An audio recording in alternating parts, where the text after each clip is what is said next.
And welcome back to another week of the Big Red with B. Schneid Show. We got a very special guest today, Phalen Sanford, former Nebraska starting safety, Las Vegas Raider, and now Saskatchewan Roughrider. How are you doing, Phalen?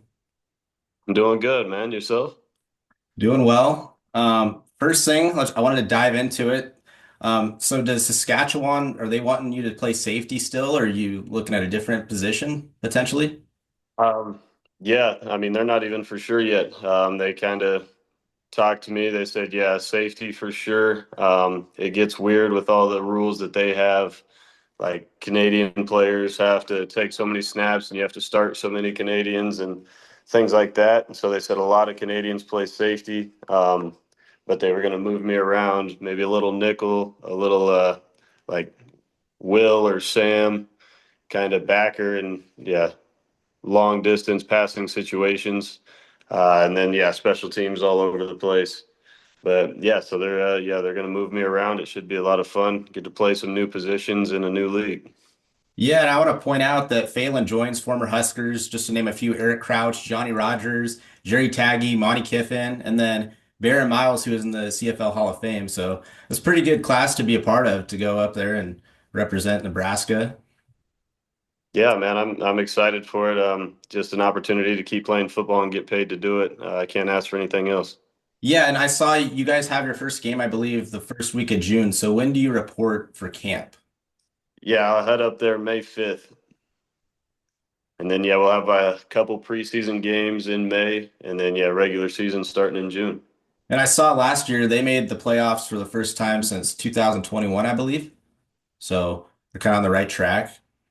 Yeah, they got a new coach. He's been there fairly new, I guess. Yeah, last year they kind of started off rough at the beginning of the year and finished really well. Had an upset they pulled off in the playoffs, made it to their division finals.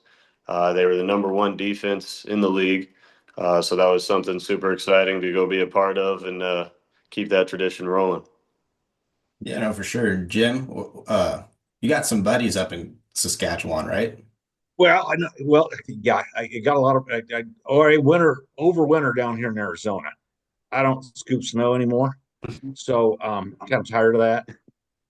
Plenty of snow around Benjamin growing up there, so got a lot of people from Saskatchewan and Western Canada down here.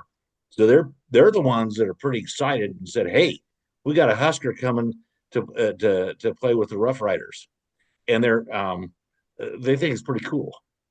So That's I think awesome. you got an instant following down here. That's awesome. Glad to hear it. I appreciate that. It's a very rural state, a lot of agriculture. So that I mean, it seems to me like this is a natural fit for you, both Yeah. football wise and culturally. Yeah, for sure. I was excited when I started researching a little bit of what it was like up there, and yeah, I mean the first thing I knew was Coulter Wall is from there. One of my favorite country artists. He's from there, has his ranch up there, so that's the first thing I'm looking to do is try to get in touch with him and see if I can get a tour of his ranch. And I can tell you one other thing too. You go way up north of in Saskatchewan, and you do some float plane riding out of Ponge, north of that area. There's some awesome fishing. That's on my bucket list too, for sure. When I get up there, yeah, I want to find some good places to fish and maybe golf a little bit too. I'm sure they got some cool golf courses up there. So, what do you know about the town of Regina? Have you been up there and visited? That's where they're No, out. I haven't been there. I'll see it for the first time May 5th. Yeah, I'm excited. Looking forward to it. Yeah, Do Phelan, they? oh, wait, go ahead, Jim. Now, I was just gonna say, What other than that, I don't really know anything about the town at all. you kind of on your own to find housing and all that? Or They'll put us up during camp and stuff. We'll go to Saskatchewan for camp, and they'll keep us in the dorms and stuff there. So all living expenses, food, all of that will be paid for the first couple weeks. And then when we move to Regina, they'll same thing. We'll be in dorms and stuff. And then they said I could stay there all season, or after we get back to Regina, I'm more than able to find a place on my own. Yeah, so Phelan, now you're going from to the listeners that don't know, Phelan played eight-man football in high school and then transitioned to 11-man, and now he's going to play Canadian League football. What have you taken from playing all these different types of football? And I guess what did you translate from the eight-man field that benefited you the most to playing 11-man? Yeah, it's funny. I was talking to somebody the other day, and I have played 8 man, 9 man, 11 man, and now going to be 12 man. So I've played almost every form of football there is besides 6 man. Yeah, I think 8 man. It's gonna be similar to that. I can lean back onto some of my high school stuff, just because the field's bigger, so there's a lot more space, like there was in 8 man. So I think yeah, there'll be some familiarity with that. But yeah, it's just, I mean, I think the more experience you can have and the more change that you can adapt to, just enhances your ability altogether. Yeah, no, for sure. So I do want to ask you before I talk about your getting to Nebraska, what was NFL training camp like? You know, people talk about it, but no, we haven't experienced it. So what is it really like to experience NFL training camp? Um, I mean, I could talk about it for hours probably if you kept asking questions. So I know I'm going to leave some things out. Mentally, way harder than college, like fall camp, physically easier. Um, in college, the wear and tear on your body is way higher. Once you get into the NFL, they want to take care of you a little bit. Practices are a little shorter, a lot less contact. I mean, in college, you have to develop all of those things. You got to learn how to hit, how to tackle, block, all of those things. And then once you get into the NFL, they expect you to be able to do that already. And so they want to be able to take care of their guys. I mean, you still hit, you pop pads for sure, but it's a lot less often than in college. I mean, especially Nebraska is probably a lot more physical than a lot of the countries, and then even the Raiders. Even though I'm saying it wasn't as physical of practices, I mean, the Raiders were one of the more physical camps from talking to some of the vets that had been around. But it's way more meeting times. I mean, the coverages and all the installs are way faster, way more complex. But other than that, it's very similar to college. I mean, we went up to California, stayed in a hotel there, and then had all our meetings at the hotel. Would bus over to the fields for practice and lifting. It's 24/7 during camp for sure. I mean, you wake up like 6 in the morning, you're going to meetings, you go to practice, you lift, you come back, you have about an hour to get lunch, and then you're in meetings all afternoon. Then you eat supper, and then you're in rookie meetings for another 2 3 hours after that. Get done about 9. Try to go to sleep by 10. You're back up at 6. You do it again for about 19 days. Yeah, so I'm curious. You've had a lot of coaching changes during your time at Nebraska. How much did Matt Rule having the NFL experience along with the staff members he had the bring or I should say prepare you to go to NFL training camp, I guess? Yeah, they helped me a lot. I mean, one of the things that always stuck with me was when I went to rookie mini camp with the Raiders. There was after the first couple practices, they were putting film of me up for the whole team to say, hey, this is how you practice. This is what we're looking for. This is how you run to the ball. This is how you tag off. Just the etiquette of practice. Um, in Las Vegas, they pointed me out, and I credit that all to Rule and his staff because that was the exact same way we practiced at Nebraska. I was just doing the same thing. And then once I got up there, then they made an example of it. So I thought that was really cool. I reached out to a lot of the guys back at Nebraska and said, "Hey, like that, what he's doing is what they're going to do here. He's preparing you for this level, so buy into it." Oh, that's really intriguing to know. Jim, what are your thoughts on that as a season ticket holder? Well, and by the way, I really like you calling it supper. You'll fit in well in Saskatchewan. Nice, Welcome to good. Western Nebraska. But anyway, so how tangible was the coaching staff at Nebraska? Could you could you did you have contact with them? Yeah, at all times. I mean, it was open door policy. Every coach was there. Coach Rule has a rule that the coach, if players are there, the coaches are there, and that's from nutritionist, strength staff, head coach, assistant coach, position coaches, GAs. they're not allowed to leave until all the players leave. Just because his biggest fear is a player needing something and somebody not there to help. And so, yeah, the coaches are there at all times.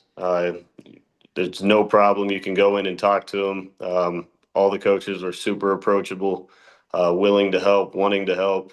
I don't honestly, I don't know how they did it. I mean, those guys have wives and kids back home, and they were in the facility. Seemed like 24/7. I mean, if I was there, they were there. And that's quite a bit of different once you get to the professional level, isn't it? Yeah, it's definitely a little bit just because my time with the Raiders, it was, I mean, everything that was mandatory and it was your job. It was kind of more of a typical like 9 to 5. It's a little longer hours than that, but like when your day's over, everybody goes home, the players, coaches. So yeah, it's harder, but yeah, I mean, even in Vegas, coaches were super easy to approach, and they you just had to text them or get a hold of them and set a time rather than just walking up to the office knowing they're there. Yeah, I believe in Rule's press conference I was at what was it, last week, he was mentioning that you and some other, I believe Cam Jurgens are working out in the facility right now. So that's pretty cool Yeah, that you guys get the opportunity to go back and use the facility, especially with all the renovations they've made. yeah, I'm super grateful for that whole staff. I mean, I go in there and I mean, because I work with a speed coach and I have a couple trainers, but as far as the lifting side of things, I program that on my own. So I just follow my own regiment, but that comes from advice and helps and from the strength staff there, nutritionist there. I work with her still, just to have the ability to go in and have them still wanting to help me and want what's best for me, even though I'm not contributing to their team anymore. Absolutely. So I wanted to ask you, so your journey, you started out originally going to an NAI school in Hastings, and you, I believe, had shoulder surgery that you had the red shirt that year, and then you wound up transferring to Nebraska. And then you had to sit out a year because of the transfer rule at the time, just right before you got there, that was still in place. So I just talk about how challenging that was for you to go to a school, sit out a year, and then have to go to another school and sit out another year when you're fully healthy after fully being recovered. Yeah, yeah, it was tough. I mean, I wanted to have the shoulder surgery after my senior year of football season so that I was healthy to play my freshman year in college. But yeah, Coach Spargo convinced me to come out for track. He's like, "Hey, we got a good chance of winning state track in the 4x4 if you're on it." And I said, "That's all I need to hear. I'll do it." And so, yeah, I played basketball, did track, and then got shoulder surgery the day after state track. Yeah, was medically redshirted freshman year at Hastings. Turned out to be one of the best things that's ever happened, just because it gave me another year of eligibility at Nebraska too. Um, but yeah, it was a challenge for sure being at Nebraska and not being able to play, being ineligible. It's hard to stay motivated at practice and stuff when you know there's zero chance that you're going to play. So you just have to look at the long term, look at the future, know that every day you're getting better for what's to come. Yeah, and I want to point out you still have the all-state state track meet 300 hurdle record, correct? I believe you Class C, do. yeah, Yeah, it was yeah, Class C. Yeah, you won your senior year. I believe you won all class in the 300s and the 110s. So Phalen was yeah, quite the track athlete, and you did play or you did run track at the university for a while before just kind of switching to focus on football, which is a lot to balance, doing yeah, all that. yeah. It was. I did track it at Hastings as well. Competed a few times, and then tried to do it at Nebraska for a couple years. But my primary focus was football. I mean, I was up front with the track coaches. I said, I'm here to play football. If I can help the track team while I'm here, I'd love to do it. Tried to do it for a couple years, and then when football put me on scholarship for the first time, the track team kind of said, "Yeah, just play football then," because they didn't want anything, an injury or something to happen to me in track, and then be have a feud with the football team. Yeah, and so 2021, you played in 2020. Obviously, that had the crazy year and everything with the COVID. but you were the 2021 Special Teams Player of the Year, and that's where you made a name for yourself from the get-go. And just talk about what it meant to be that and what you pride yourself on special teams. Yeah, I mean that was my goal when I got there. I was like, whatever it takes to get on special teams, that's what I'm going to do. And Jeremiah Stovall was kind of the special teams ace before me, and so I really looked up to him and was in his back pocket for a while, learning everything from him and saying I was going to be the next Stovall pretty much. And then got to that point, and yeah, in 21, 22, was big on special teams, and then I needed more, so I came back again, trying to get on defense. And what's that like, being on the sidelines and having to stay warm at all times? I mean, if you're playing on special teams, you can go in at any time, offense or defense for punt or kickoff, you name it. Right. Yeah. Something I think a lot of fans don't realize is the special teams guys, every third down, you have to be on alert and ready. So that you really don't get to sit down because it's third down all the time. Whether either side of the ball, offense or defense, every third down you got to go find your coach. You got to make sure you got 11 ready to go for punt return, and then okay, we got the first down. All right, take a step back. 2 plays later, it's third down again. You got to go back up, get all 11, make sure you're all on the same page. Get another first down. Okay, now you can leave again. So yeah, it's you constantly have to be ready. I don't think I ever got to sit down. I'd usually try to get on the bike if I could, just because you got to do a 40-yard sprint and then stand for 2 minutes or stand for 20 minutes. You don't know, and then you got to go do another 40-yard sprint. So just trying to stay warm the entire game, even though you're not taking a lot of snaps. Yeah, it's yeah, the biggest thing I worried about was injury or something. I mean, especially when you're playing in Minnesota or something in November and it's 0 degrees. Yeah, the fear of being injured is there. But yeah, staying warm is your main goal for the whole game. What Special was, teams. What? go Sorry. ahead. No, go ahead. Special team player, we used to call them suicide squads, and you understand that better than I do. It's got a special mentality to be on special teams and an intensity. How do you maintain that intensity throughout a whole season doing what you do? I think it's just whatever the standard is set and the leaders that are on those squads upholding the standard, knowing that that play is just as important as any other in the game. Um, yeah, approaching it with the same intensity sometimes, or I guess after I played defense, I realized that special teams is probably more intense. And just because those guys, most of them on the field aren't playing the rest of the game, so they have all their adrenaline and all their testosterone running just for that one rep.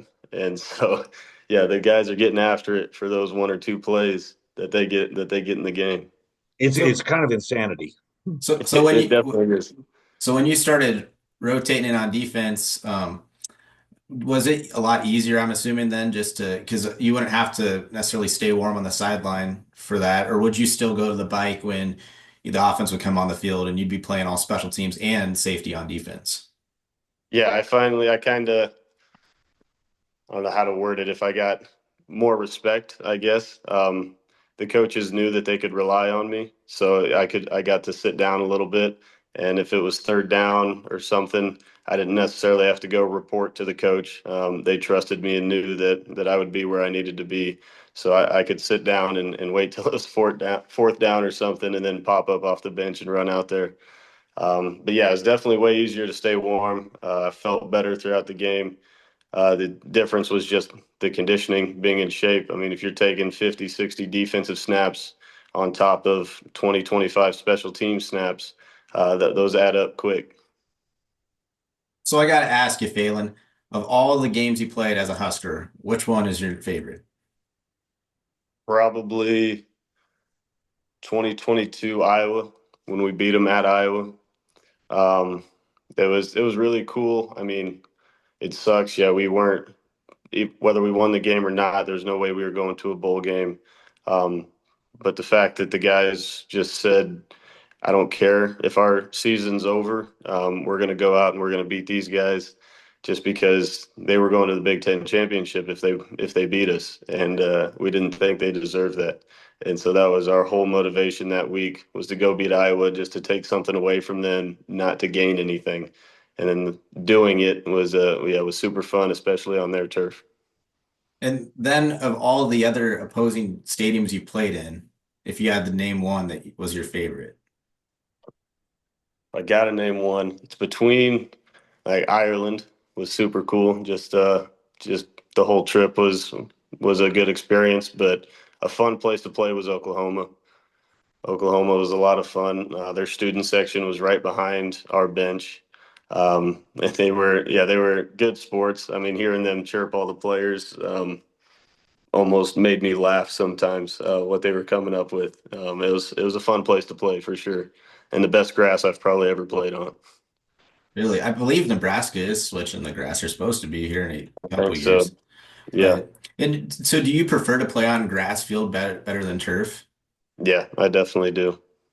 It's not as fast, but it's way safer, for one, and two, it's just that's the just the nostalgia of football. I mean, when you step on the field and you smell the grass, when you hit the turf and you got a piece of dirt in your helmet, like that's just the stuff that you think about, like growing up as a kid. Like, that's football.